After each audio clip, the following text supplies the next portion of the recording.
Number 7. Gary had $175.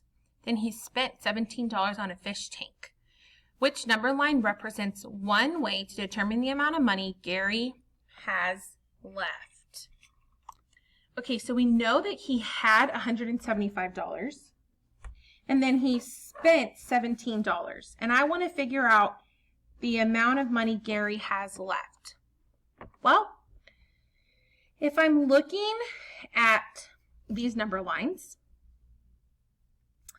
I have 148, 153, 158, so 148, 49, 50, 51, 52, 53, 54, 154, 155, 156, 157, 158.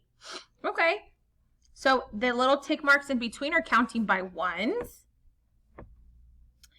And I know that he had 175, so my arrow needs to start on 175, and he spent 117. Meaning he doesn't have that money anymore. He got rid of it. So he spent 117. So if he spent it, we're going to go backwards on our number line. So our number line is going to go from our arrow is going to have to go towards the left because it's gone. I'm taking that money away. So I know that I can eliminate letter B and C because those are going forward. Those number lines are going forward, and I know that he spent the money, and spending money, you're going to take it away. You don't have it anymore. You're subtracting. So what are we subtracting then? $175 minus $17. That's what we're subtracting. So let's see if letter A subtracts 17. 1, 2, 3, 4, 5, 6, 7, 8, 9, 10, 11, 12, 13, 14, 15, 16, 17.